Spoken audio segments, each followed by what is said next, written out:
Geralmente, quando escrevo um romance, não vou nunca com uma ideia prévia. Essa vontade de sacrificar a um suposto rigor de conteúdo as invenções puramente formais. A arte, quando reflete uma sociedade, não a reflete de uma maneira passiva. A realidade não há, a realidade inventa-se. De forma que eu estava interessado numa arte que fosse uma arma. Aviso à navegação.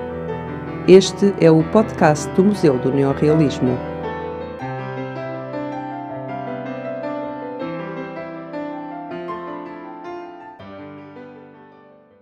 Margarida Tengarrinha é artista, escritora e professora aposentada.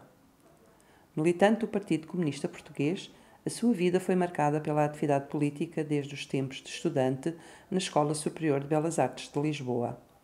Começou a trabalhar em órgãos de imprensa clandestina desde cedo, sendo a responsável pelo boletim interno A Voz das Camaradas. Preocupada com a igualdade e a elevação cultural e política das mulheres, escreveu textos de natureza informativa e política dirigidos às mulheres, nesta e noutras publicações, nomeadamente no jornal Avante, em cuja redação teve um papel fundamental. Viveu quase 20 anos na clandestinidade e, juntamente com José Dias Coelho, seu companheiro, desempenhou um importante papel na falsificação de documentos, apoiando desta forma o trabalho dos resistentes à ditadura. Após o 25 de Abril, passou a ser membro do Comitê Central do PCP, fez parte da Direção Regional de Lisboa e foi deputada pelo Algarve. Vive atualmente na Praia da Rocha, onde é professora de arte na Universidade Sénior de Portimão. Margarida Tengarrinha e as filhas doaram o espólio artístico de José Dias Coelho ao Museu do Neorrealismo em finais dos anos 90 do século XX e em 2008 a artista fez nova doação de bens culturais próprios e de José Dias Coelho. Então, Margarida Tengarrinha, muito obrigado por ter aceitado o convite do Museu do Neorrealismo, museu para o qual tem sido uma grande contribuidora também. Para além da doação do espólio do pintor José Dias Coelho, a Margarida Tengarrinha também doou algumas obras do seu espólio artístico e tem-nos ajudado a compreender uma das épocas de maior transformação das artes plásticas em Portugal, que nasce das exposições gerais das artes plásticas. E era precisamente por aí que queríamos começar. Qual era a realidade das artes plásticas em Portugal e dos artistas plásticos até às exposições gerais? Ora, a realidade tinha a ver com o sistema político e a realidade social que nos envolvia, claro. E, sem dúvida nenhuma, que houve um momento-chave em que o fascismo, e nós vivíamos abaixo do fascismo, e de uma ditadura fascista bastante mais feroz do que aquela com que a apresentam. E, de facto, nessa altura, o fascismo precisava, a ditadura fascista precisava também de tentar abranger setores da inteligência, setores da cultura e não só dominar, como fazer-se entender melhor pela inteligência e pelos setores da cultura. E o Salazar teve imensa sorte encontrando um homem como o António Ferro. Porque o António Ferro era de uma inteligência bastante mais arguta e bastante mais ampla do que uma inteligência de um fascista comum.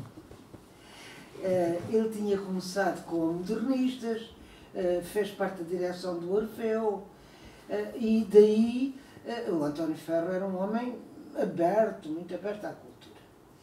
Entretanto, ele viajou bastante e ficou entusiasmado com o fascismo naquela altura, particularmente com a Itália de Mussolini, em que o fascismo estava muito mais avançado, mas também foi a Alemanha, onde o Hitler começava a tomar alguma força, e escreveu um livro que se chamava, é muito interessante, Viagem à Volta das Ditaduras.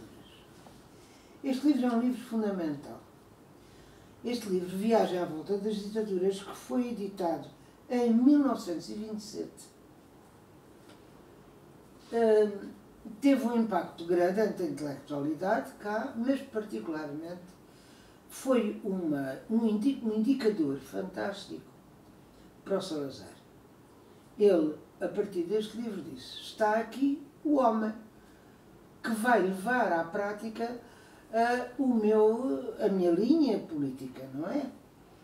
E, portanto, a chamada política do espírito. Foi assim que Salazar lhe chamou.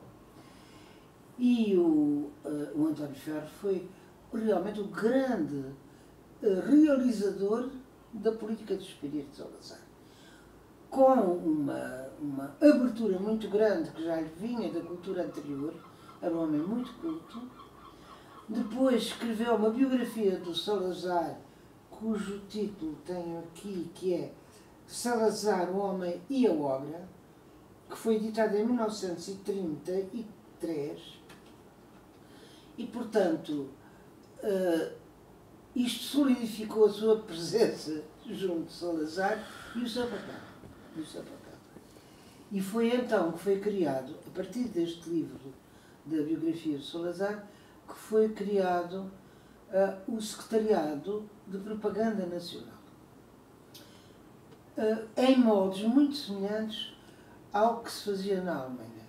Porque aí ele visitou a Alemanha e viu. Isto é, a propaganda de um regime. Como se desenvolve e em que pontos é importante focar, que pontos são importantes focar.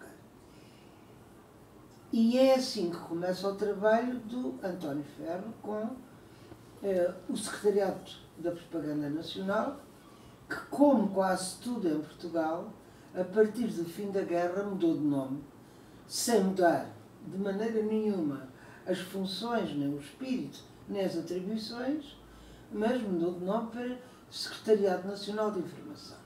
É a mesma coisa, é o mesmo António Ferro, a política é a mesma, mas mudou só o nome. Ora bem, e teve muita importância, o António Ferro teve muita importância na medida em que foi ele um dos impulsionadores, juntamente com um algarvio importante que é o engenheiro Eduardo Pacheco. E o engenheiro Eduardo Pacheco, que foi um grande engenheiro, que foi o que abriu a primeira autoestrada, digamos, que vai de Lisboa para Cascais, e que tem não sei se repararam, a meio da autoestrada, que agora é uma autoestrada normal, mas que naquela altura era a primeira autoestrada, que era importante, larga, etc. E depois tem uma escultura ao lado direito, quando se vai para Cascais, que é do próprio engenheiro, em que ele aparece minúsculozinho. É muito à moda de Salazar. Quer dizer, lá puseram a estátua do homem, porque era o engenheiro Eduardo Pacheco, mas assim muito minúsculo. Quer Eduardo Pacheco, quer o António Ferro, provavelmente todos eles, contando com a aprovação e talvez estimulados por Salazar, resolveram, em 1938, por aí, tomar a decisão de fazer uma grande exposição. Já tinha havido uma no Porto, mas fazer em Lisboa uma grande exposição que projetasse a ideia de que o fascismo a ditadura fascista de Salazar era extraordinariamente importante, desenvolvia Portugal e vinha na continuidade desde a formação da nossa nacionalidade. E então, em 1940, foi aberta a exposição, mas a exposição foi preparada com alguma antecedência. Ora bem, a exposição começou a ser preparada durante a Guerra de Espanha. Foi de 33 a 39. que acabou em 1939. A exposição foi em 1940, quando as tropas nazis triunfavam, avançando para a França, tomando todos os países até a França. E é neste momento em guerra, no início da Segunda Grande Guerra Mundial, que se realiza a exposição no mundo português. Em 1940. Como um grande reclame do que era o fascismo português e do ponto de vista artístico muito bem planeado. E planeava como, digamos, uma poesia em pedra, não seria em pedra toda, mas construída para elevar a ideia da ditadura fascista de Salazar. E é aí que são chamados, obviamente, grandes artistas e grandes arquitetos. E então, os arquitetos que foram chamados essencialmente foi o Coutinho Leitão, que era um esplêndido arquiteto, e o Pardal Monteiro. Estes arquitetos foram os grandes delineadores em grande escala, e ainda existe um exemplo do trabalho do Coutinho Leitão, que é aquele padrão dos descobrimentos, que ainda existe em frente dos Jerónimos. E depois tiveram que chamar muita outra gente. E entre essa amálgama de artistas foram chamados alguns que estavam com o regime, outros que até nem estavam, mas de facto resultou daqui que a exposição agitou o mundo das artes em Portugal. Bom, e é nesta continuidade do grande êxito que teve a exposição no mundo português, até no plano das artes, e junto de alguns artistas que até eram antifascistas, mas que participaram com esculturas ou até com alguns trabalhos de arquitetura importantes. Desenvolve-se este trabalho e começa a guerra. Pronto, e durante a Segunda Guerra Mundial houve, sem dúvida nenhuma, uma tomada de consciência da gente mais progressista, enfim, dos lados que havia que tomar. E é no fim da Segunda Guerra Mundial, quando a grande força da tal Alemanha hitleriana, que foi forte, sem dúvida nenhuma, é derrotada particularmente pelo Exército Vermelho e pela União Soviética, e só depois é que se abriu a segunda frente, porque a tal segunda frente, a França, só foi aberta o mais tardiamente possível, mas foi aberta e, portanto, acontece que há o espírito da vitória contra o nazifascismo. E a vitória contra o nazifascismo em Portugal foi encarada pela maior parte das pessoas como uma derrota de Salazar.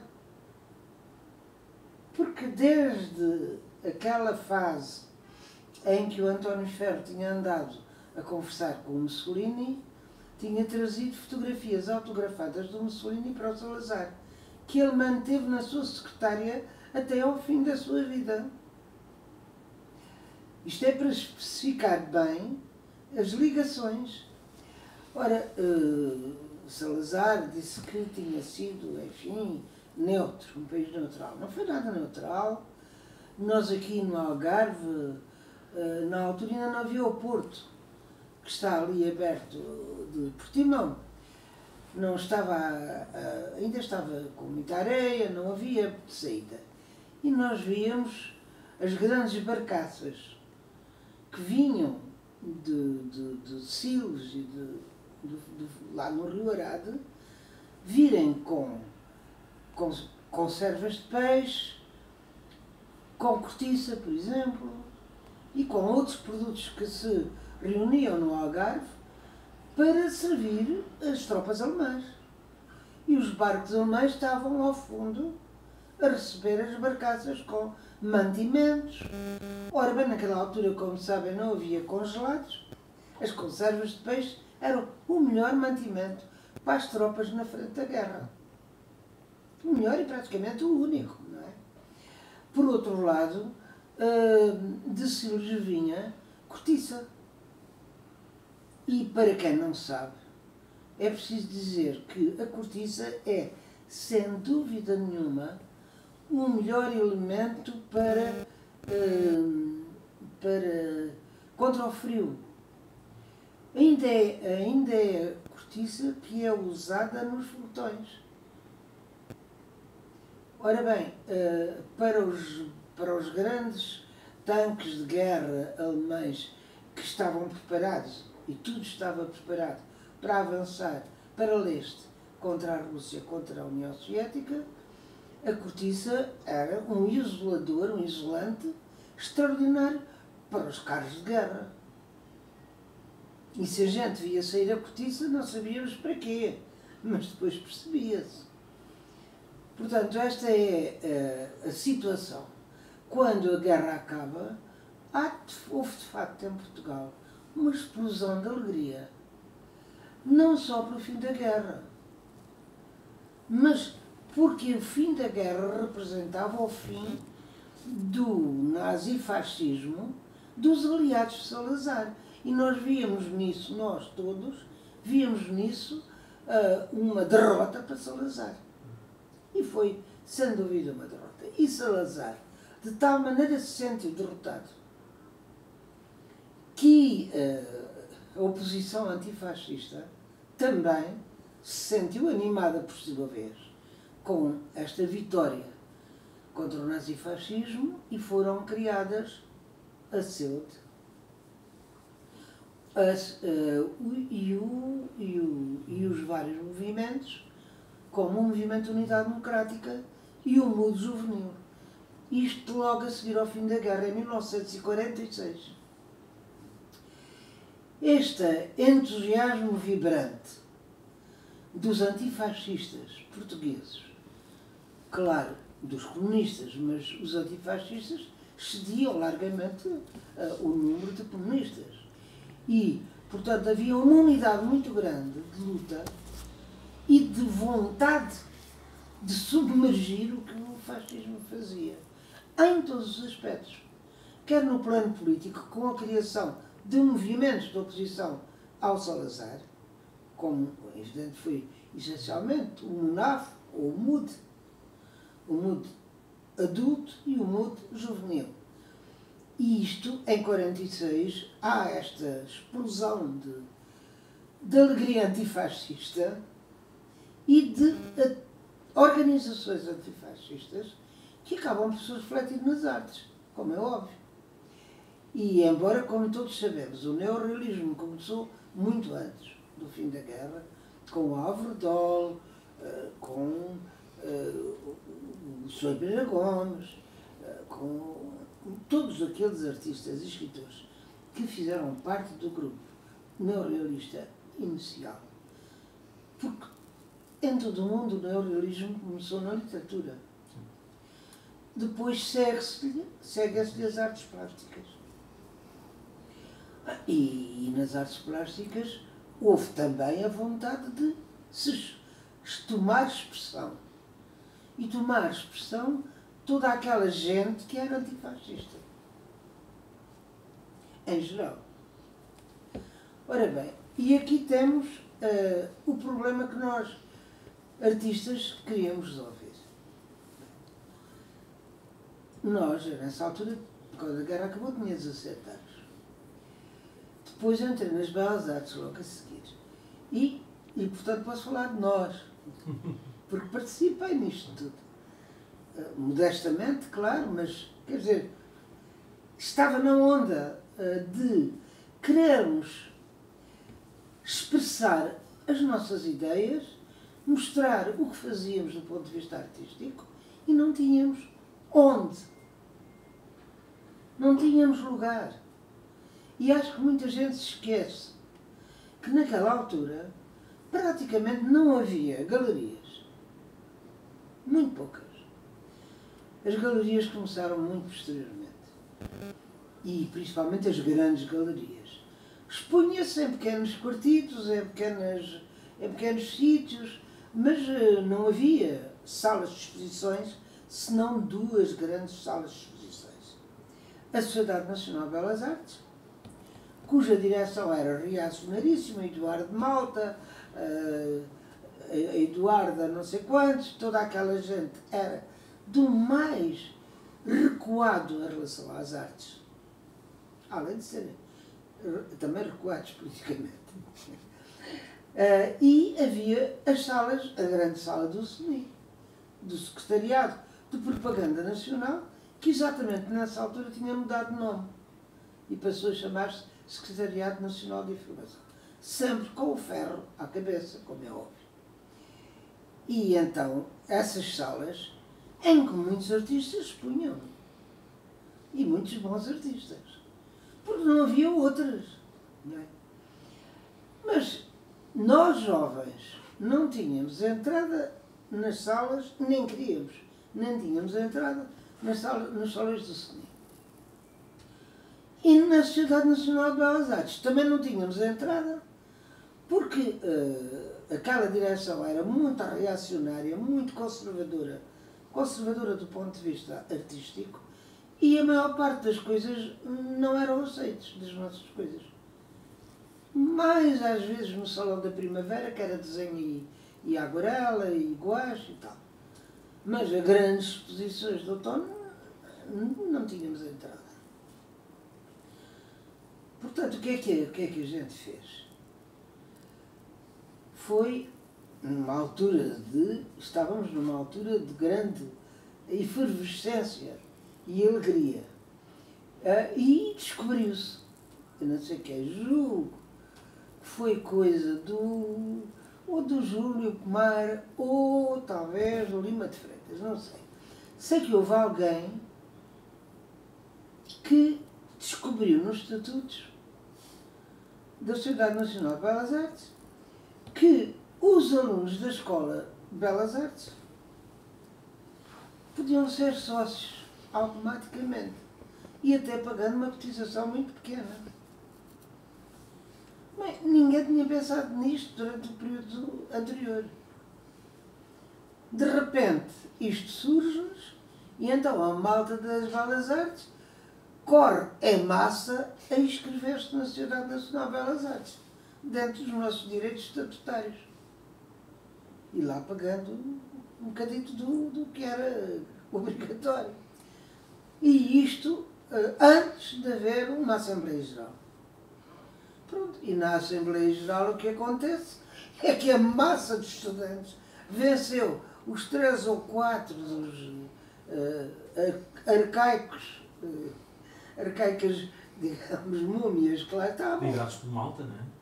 O Malta, e a Eduarda Malta, e um grupo que era da direção, e foram liquidados, quer dizer, tiveram poucos votos.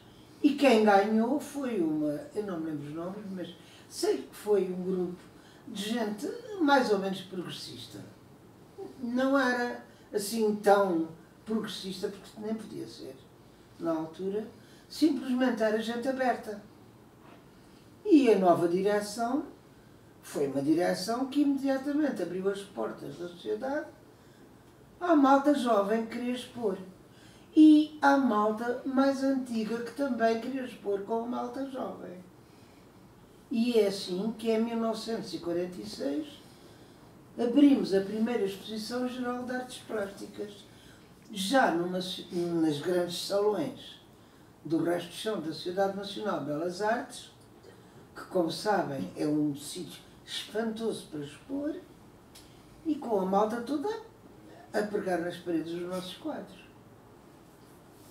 E esta foi uma vitória fantástica. Já se notava uma intenção muito politizada nessa altura desses artistas? Havia essa necessidade? Sentiam essa necessidade? Bom, em primeiro lugar, havia... podemos analisar os expositores. Uma grande, esmagadora maioria de malta jovem. Jovem, portanto, que neste fim de guerra se sentia quase que naturalmente antifascista. Mas o que a malta queria era expor o que fazia. E o que fazia era mais ou menos medido pela modernidade que nos vinha mais de França do que de outro lugar qualquer. E, entretanto, a malta mais antiga, alguns dos quais expunham nos salões do CNI, como é o caso do Carlos Botelho, ou do velho Manta, e outros que nunca expunham no CNI por uma questão de princípios, como o Dr. Avelino Cunhal, pai do Álvaro, ou aquele que foi candidato à presidência da República e depois cedeu lugar, cedeu a sua candidatura ao Humberto Delgado. Como é que é? O Avelino Cunhal, agora não lembro o nome dele. Daqui a bocadinho lembro. Mas quer dizer, gente, quer ambos, até advogados, e outra gente de outras profissões, mas gostava de pintar. E que esses nunca tinham exposto, resolveram, foram chamados por nós a expor. Portanto, há uma amálgama nestas exposições de gerais que, se analisarmos os artistas que expuseram, vemos uma massa muito grande de jovens, vemos alguns velhos e grandes artistas que deixaram de expor no CNI e passaram a expor nas gerais de artes plásticas connosco, o que nos honrou imenso, como é óbvio. Gente antifascista, gente coerente e que aceitou perfeitamente, se expunham nas gerais, não expunham nas salas do CNI. E depois mais um grande grupo de gente que não tinha exposto ou não tinha tido a ocasião de expor e que é estimulada por nós a expor, como são esses advogados, essa gente que de facto não expunham, mas pintavam e que se associaram connosco. Portanto, está a ver que estas gerais de artes plásticas foram, no fundo, e encarando-as globalmente, uma grande massa unitária, artística, antifascista e, por outro lado, procurando, velhos e novos caminhos na arte. O neorrealismo era um desses caminhos? E o neorrealismo era, sem dúvida, um caminho iniciado já em França, mas que em Portugal ainda tinha poucos executores, caso do Lima de Freitas, caso sim, eu estou a falar dos meus colegas da altura, né? Do Jucumar, etc. O Zé Dias Coelho, de certo modo, também, a Maria Barreira e o Vasco da Conceição. E esta gente, todo este grupo de gente, que, sim, estes, sim, politicamente sabiam o que queriam. E a maior parte deles eram comunistas. Estes que conheciam e que sabiam os objetivos do neorrealismo, que é, como se diz, uma arte do povo para o povo, que o povo entenda, que fale do povo, sem obrigatoriedade nenhuma de forma. Era a ideia, não a forma.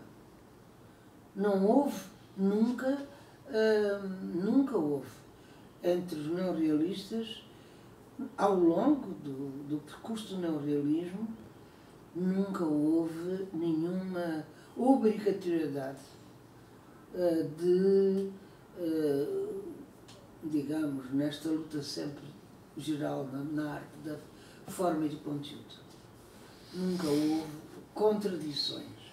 Houve, sim, a discussão constante da unidade da forma e o conteúdo. que é difícil de conseguir, Sim, claro. como é óbvio. Mas sim, mas discutiu-se a fundo. E digamos que o neorrealismo, que já tinha começado na escrita, e com grandes e grandes escritores, nas artes plásticas, tem um desenvolvimento muito grande, em que, inclusivamente, há discussões, às vezes, muito vivas, que se expressam, sei lá, no Vértice, na Seara Nova, em vários outros jornais, nos jornais progressistas da época, etc., com variadíssimas teorias e discussões sobre forma, conteúdo, etc. Isto é, o neorrealismo também arrastou consigo uma viva discussão e um vivo desenvolvimento da própria ideia do que era o neorrealismo. Não esteve parado. Não era uma fórmula exigida, fixa, nada, de maneira nenhuma. Era uma forma ativa de discussão e de tentativas de aproximação, quer de forma, quer do conteúdo, da temática. E, digamos, o neorrealismo não foi nada parado. Foi sempre, dialeticamente, um movimento vivo que se desenvolveu. E quando alguns críticos de arte, e alguns muito conhecidos, por motivos políticos de medo na altura, e também talvez por motivos de gosto pessoal, tentam afundar o neorrealismo numa forma fechada e sem desenvolvimento, cristalizado, neorrealismo cristalizado, mentem. Porque enquanto no surrealismo, que na altura vários críticos de arte puseram nos píncaros, o surrealismo não foi mais do que algumas tentativas, algumas das quais interessantes, como o Pedro do Porto, mas algumas tentativas que talvez só o Cruzeiro Seixas soube desenvolver. Mas, enquanto isso, nós, na onda do neorrealismo, discutíamos, punhamos em causa o que tínhamos conseguido e tentávamos ir para a frente. E, ao mesmo tempo, houve sempre, o que foi importante, uma ligação entre os escritores do neorrealismo, um bocadinho mais velhos do que nós, digamos, velhos entre aspas, já tinham mais anos de experiência, e as artes plásticas. E esta ligação tem muito interesse. Não era só uma ligação, porque no plano político estávamos de acordo todos uns com os outros. Não era só isso. Não era só uma ligação no sentido, digamos, político, não. Era uma ligação também na tentativa de avançar e discutir e de levar à prática. E é então que o Alverdol tem aquela ideia estupenda das Mondas do Arroz, de convidar artistas para irem à Vila Franca fazerem trabalhos sobre aquele dificílimo trabalho no arroz. E há um grupo de artistas que vai, e entre eles o Jules Pomar, há um deles que é aquele que eu cuja biografia fiz, que fez gravuras maravilhosas das mulheres das Mondas. Esse era um tema que eu gostava de falar, gostava que falasse um bocadinho, porque já tem matéria escrita sobre isso, já tem artigos escritos sobre a gravura. O Cipriano Dourado, de facto, é uma figura Claro, charneira na gravura. E na gravura e também na ida a Vila Franca. Na ida à Vila Franca. Mas porque o artista que fez mais desenhos e mais gravuras sobre o ciclo do arroz, que é assim que se ficou chamado o ciclo do arroz, o que fez mais trabalhos sobre isso foi, de facto, ele. Foi o Cipriano. Ele tem um papel, o Cipriano Dourado tem esse papel fundamental nos ciclos do arroz. Aliás, a imagem do ciclo do arroz também era uma imagem deles, da nossa exposição e da que fizemos. Era também uma imagem muito vida dele, as próprias fotografias dos ciclos do arroz. O Cipriano tem aqui um papel muito importante, não só nesta questão da gravura. Há aqui eu ia voltar atrás para voltarmos a esta questão da gravura, quando nos fala deste nascimento, todas estas circunstâncias, que nos diz a arte do povo para o povo, mas também nos diz de artistas que não podiam expor. Portanto, há aqui um problema de democratização das artes. Exato. E a gravura tem um papel fundamental nessa democratização, não só para os artistas, mas também para o acesso. Muito bem, exatamente, tem razão. E esse é um aspecto que eu ia tentar, talvez, num outro capítulo, digamos agora. Sim. Que é as Gerais de Artes Plásticas foram, sem dúvida nenhuma, as grandes condutoras do neorrealismo. Isso ninguém nega. Mas as Gerais de Artes Plásticas tiveram um papel extremamente importante no plano da diversificação, da classificação do que é arte.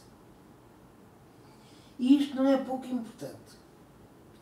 Até ali, as exposições de arte eram escultura, pintura e desenho.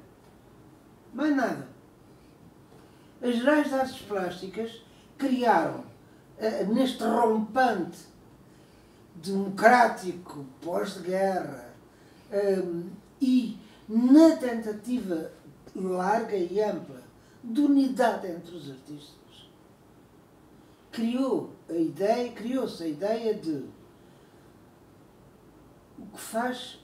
o que será exposto nas Gerais de Artes Plásticas. Pintura, escultura e mais, gravura. Gravura nunca foi exposta como uma forma de arte maior. Nunca. E as Gerais de Artes Plásticas estimularam de tal maneira a gravura que eu, por exemplo, começo a fazer gravura nessa altura. E é esta gravura, mais esta, que eu estou a oferecer ao Museu de Neorrealismo. Porque foi, de facto, nas Gerais de Artes Plásticas que o estímulo a que a gravura fosse considerada uma forma de arte maior, uma forma de arte, teve uma importância enorme numa enorme quantidade de jovens artistas que, sem que houvesse aulas de gravura nas Belas Artes, nem nas Belas Artes, na Escola de Belas Artes do Porto, nem na de Lisboa, havia sim como se chama, as máquinas, etc., para fazer gravura, para tirar cópias. Não havia aulas de gravura. Havia anos e anos que nunca houve aulas de gravura. Bom, e nós, quase por nós próprios, começámos a aprender a gravura, assim, como autodidatas, pronto, da gravura. É que eu estava a falar na gravura como uma forma artística considerada como arte maior a partir das exposições gerais de artes plásticas. Mas também não é justo falar só na gravura. É que as exposições gerais de artes plásticas deram uma abertura enorme para a fotografia. Até ali, a fotografia artística não era praticamente exibida em sítio nenhum. Ou então em pequenas zonas em que se fazia uma pequena exposição. Ora bem, a partir das Gerais de Artes Plásticas, a fotografia também começou a ter uma tal importância que dali saíram fotografias e artistas que deram a origem ao trabalho de fotografia artística altamente desenvolvido em Portugal. Artistas que tiveram um impacto, não é? muito grande na fotografia. Inclusivamente, alguns que eram arquitetos, como o Caio do Amaral e principalmente como Vítor Paula? sim, Vítor Paula? Vítor Paula, que depois de começar a expor nos salões das Gerais de Artes Plásticas toda uma série de fotografias sobre Lisboa, vai publicar um livro com fotografias sobre Lisboa, que é o primeiro livro de fotografias artísticas que é publicado em Portugal. É o Vítor Paula. E fantástico. E muitos outros artistas e fotógrafos que começaram assim. E também a exposição de obras de arquitetura.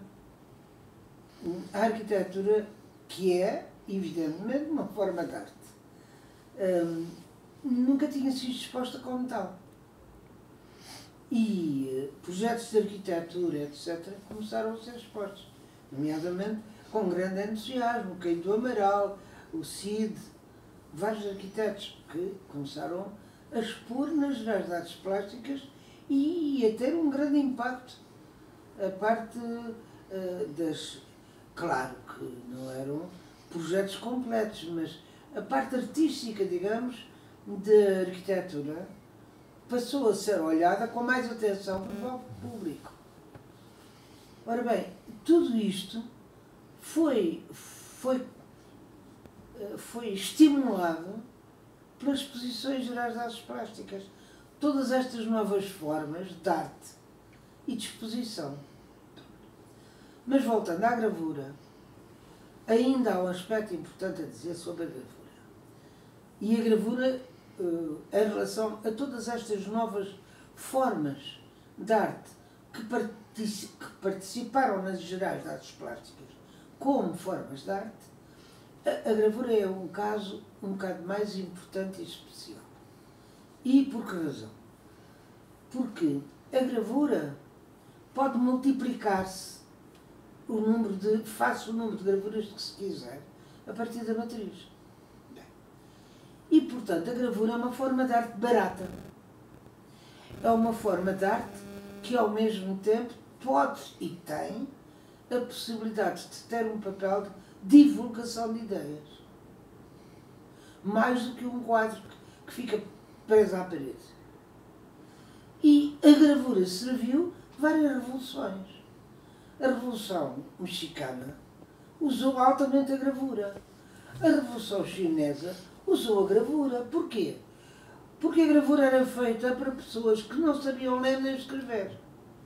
E, portanto, as gravuras tinham um conteúdo que estimulava o espírito revolucionário.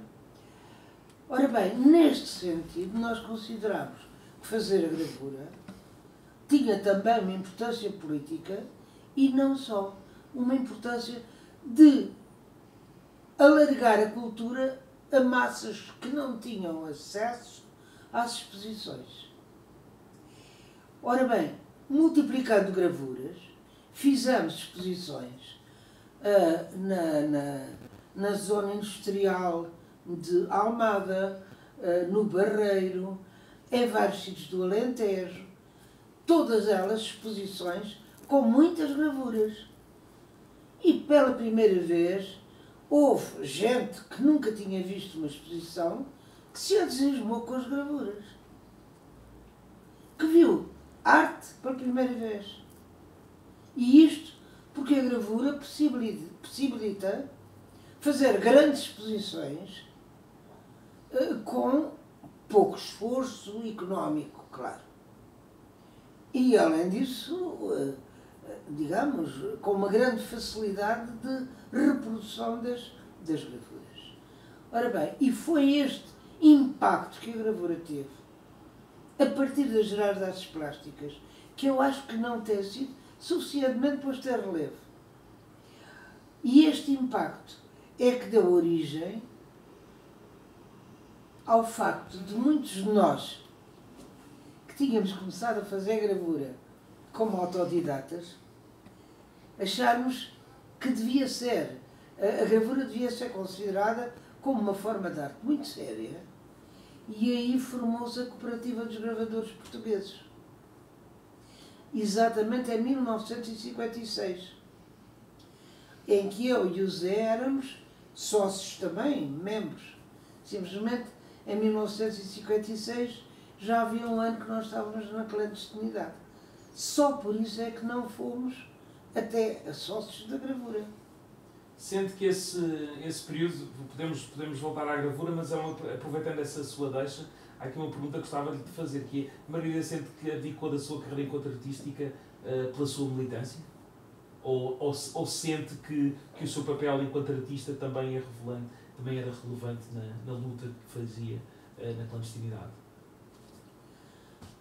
Ora bem, quando nós fomos convidados para entrar na clandestinidade,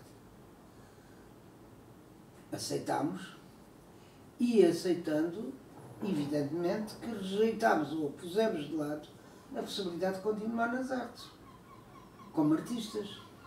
Na clandestinidade não se pode andar com barra às costas, não se pode andar com grandes painéis, nem com cavaletes, nem com grandes caixas de tintas. É impossível. Portanto, nós sabíamos que tínhamos que prescindir de ser artistas.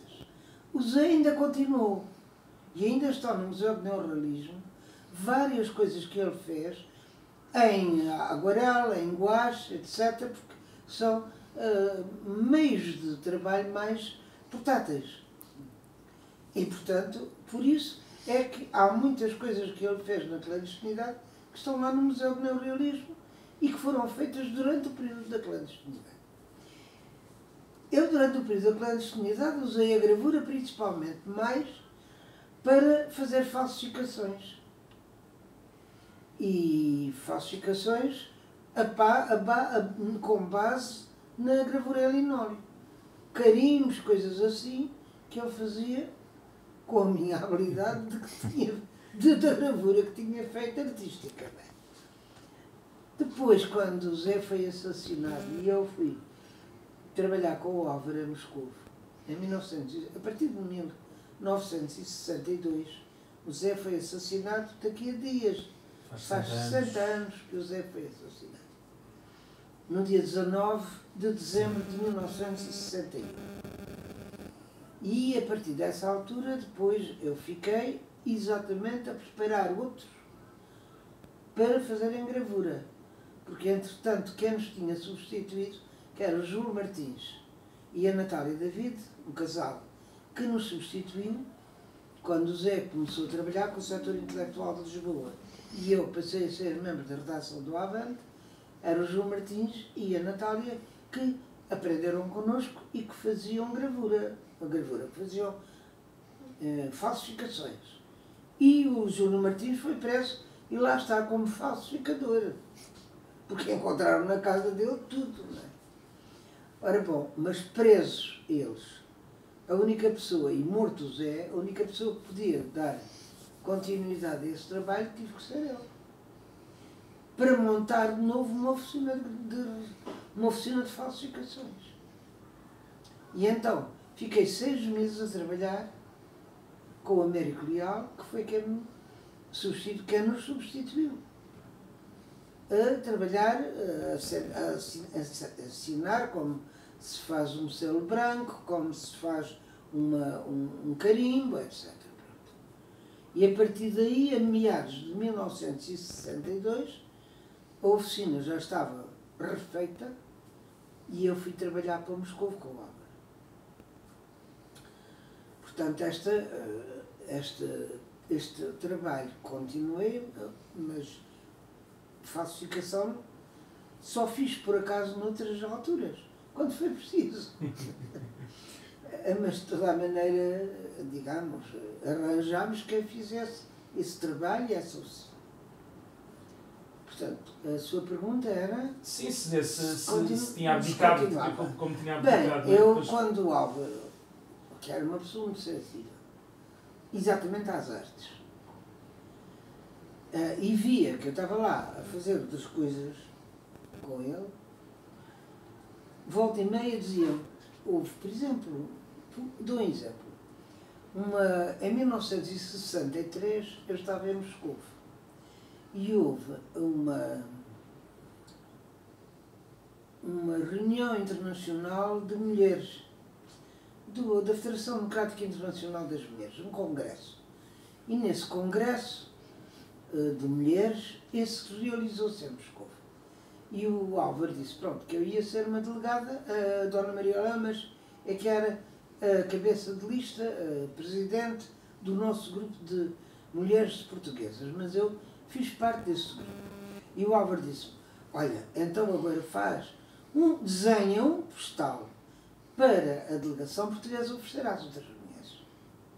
Pronto. Isto foi, lá empurrou-me, e eu a dizer, Álvaro, eu já não desenho. Desenho assim. E lá fiz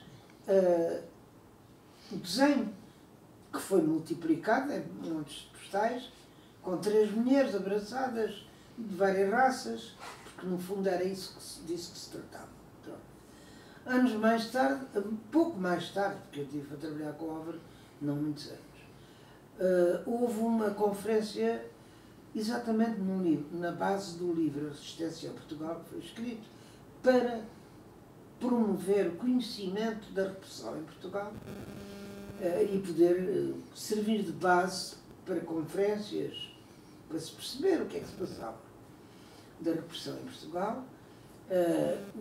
Houve uma conferência em França, em Paris, e o Álvaro disse, olha, tu para a conferência em Paris escreves uma carta como viúva, dizer dias coisas, mas faz um postal para dar para se distribuir na conferência. E lá fizeram um postal sobre as prisões políticas a pedido do Álvaro. Mas isto são coisas, digamos, parcelares, porque eu nunca mais continuei a pintar. Falava nessa, aproveitando mais ou menos, ou mais uma vez a sua deixa, falava na questão desse congresso de mulheres, e podíamos voltar aqui talvez um bocadinho atrás, falar um bocadinho da condição da mulher artista em Portugal, do qual não falamos muito, falámos de muitos artistas homens, mas falámos da Margarida, claro, falamos um bocadinho da Maria Barreira também, mas não falamos nunca muito de nomes de mulheres artistas. Há uma particularidade para isso? Há uma escassez de mulheres nas artes plásticas em Portugal? Na altura talvez houvesse alguma escassez. Por exemplo, nas belas artes eram muito mais os homens que as mulheres.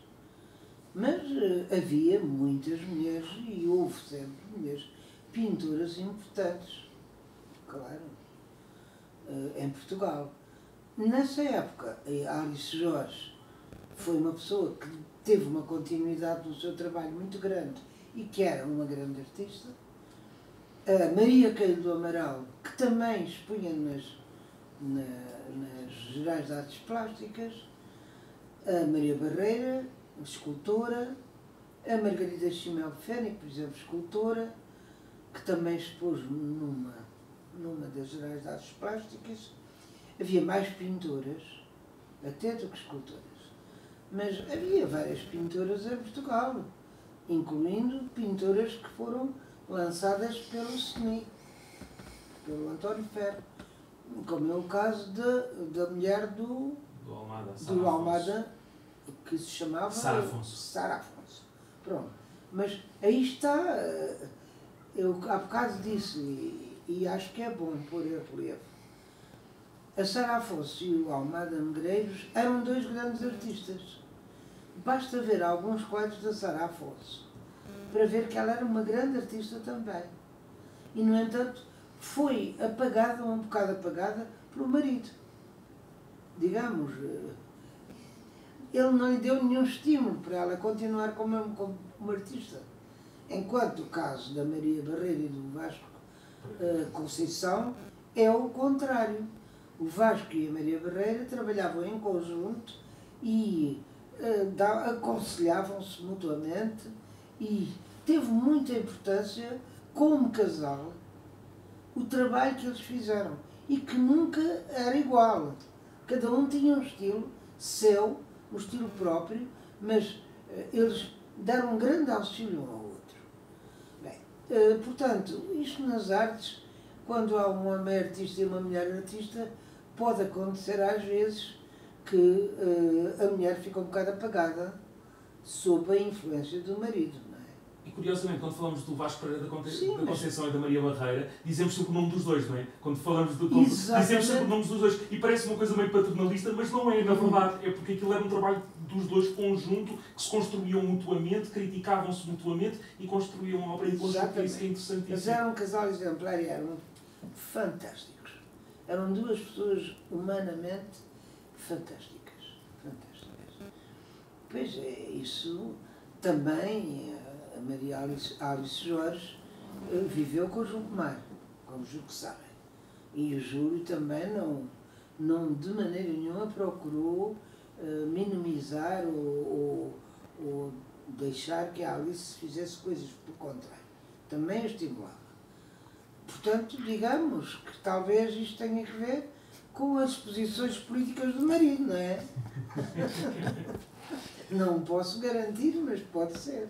E a própria época em si também era muito dada a essas questões, não é? Ou seja, o papel da mulher na sociedade portuguesa também não era muito... Claro, então, mas também nas Belas Artes, a Maria Alexandrina Charles Berger, a própria mulher do Manta, do velho Manta, que era a Dona Maria Clementina. A Maria Clementina era uma grande pintora, a mãe de João Abel Manta. Mas lá está, também ficou um bocadinho apagada por causa do marido. Ou, não digo por causa, mas pela vida doméstica, não é? A Dona Maria Clementina era uma boa pintora. E era uma grande mulher. Ela deu muito para os presos políticos. Eu, quando estava na Comissão de Apoio aos Presos Políticos, ainda antes de entrar na clandestinidade, era uma das pessoas que eu ia sempre cravar, era a Dona Maria Clementina, que estava sempre disposta a dar coisas para as famílias dos presos, para ajudar os presos. E era uma boa pintora. Mas essa não teve tanta fama como o marido, por exemplo. Isso é tudo um reflexo ainda daquela época que nos fala na pós-Segunda Guerra, na derrota na derrota do nazismo, em que há um entusiasmo, mas também há uma onda de solidariedade maior. Os artistas tiveram essa onda de solidariedade. Se calhar até lhe fazia esta pergunta de outra forma. Qual é o papel do artista na resistência e na luta contra o fascismo? Bem, o papel do artista na luta contra o fascismo, podemos dizer, por exemplo, como um exemplo perfeitamente claro, o Zé Dias Coelho. Mas, para lutar contra o fascismo, prescindiu da arte. O papel dos artistas na luta contra o fascismo distrai-se muito bem da ideia das gerais de artes plásticas, das exposições gerais de artes plásticas, que foram realmente uma frente comum, unitária, antifascista. E, portanto, se me fala ou pergunta o papel dos artistas com a sua expressão política, temos a expressão política mais clara em todos aqueles que trabalharam e que expuseram nas gerais artes plásticas, incluindo aqueles que até nem sendo artistas trabalharam e expuseram, como é caso de advogados. Eu há bocado não falei, o Arlindo Vicente, o doutor Arlindo Vicente e o pai do Álvaro, o doutor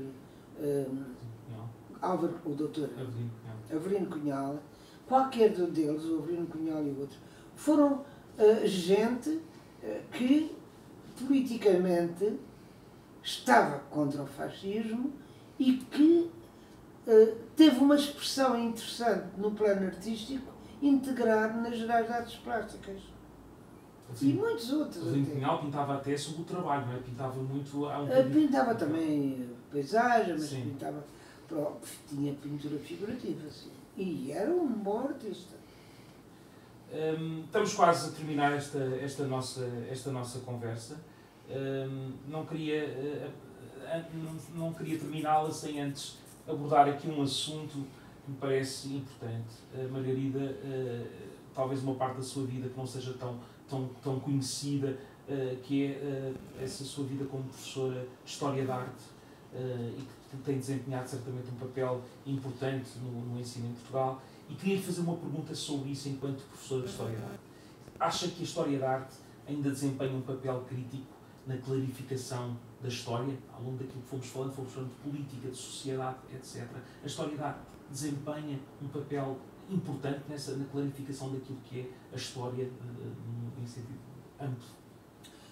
Eu acho que sim, e é até nessa perspectiva que eu dava as aulas de História da Arte. Porque, da perspectiva do materialismo dialético e do materialismo histórico,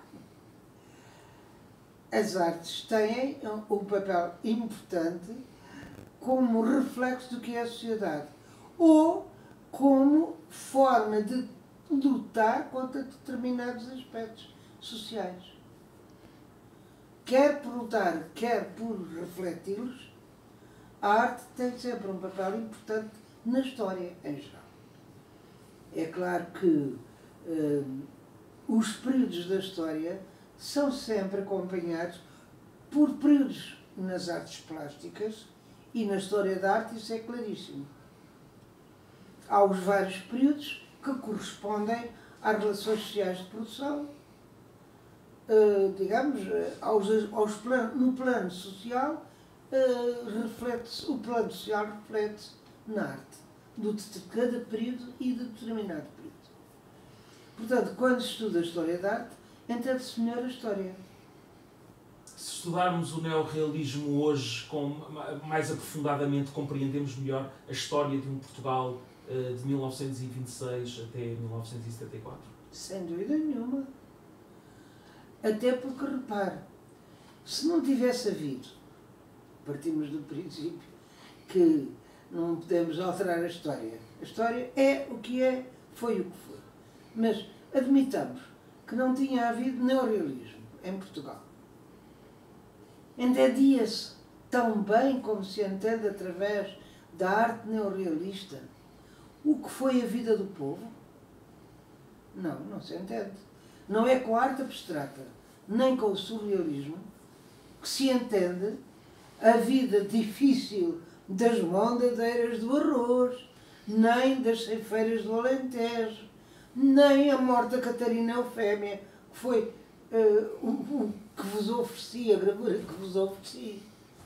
Sem isto, seria possível entender o que se passou em Portugal? Sem aquilo que o neorrealismo fez? Extraindo o neorrealismo da história? Ficava um grande buraco, sem explicação do que foi a vida nesse período. É ou não é verdade? É verdade, e a arte, e termino então fazendo uma pergunta para o futuro, que acho que temos que olhar sempre para o horizonte. Faz-nos falta uma arte do povo para o povo em 2021? Bem, cada período da história da arte ou da história tem que ver com a própria evolução socioeconómica e cultural, obviamente. Não nos faz falta um segundo neorrealismo, penso eu. O que nos faz falta é que os artistas estejam atentos à vida. E estar atento à vida pode tomar diferentes formas nas artes plásticas, mas exige esta questão, a ligação à vida. É só isso. Não é obrigatoriamente voltar atrás ao neorrealismo, mas é sim os artistas não estarem desligados da vida que se vive no país. E, portanto, esta ligação profunda à vida, acho que é exigência a qualquer artista. Margarida Tengarrinha, muito obrigado por ter aceitado o nosso convite uma vez mais. Obrigado por nos ter aceitado também em sua casa e nos ter permitido entrar e partilhar este momento consigo e até breve. Eu agradeço também o vosso convite. Para mim, o Museu do Neorrealismo é um museu muito importante e sempre foi. Muito obrigado. Aviso à Navegação é o podcast do Museu do Neorrealismo. Produção de Fernando Marques, Helena Seita, Inês Ferreira e Jorge Carvalho.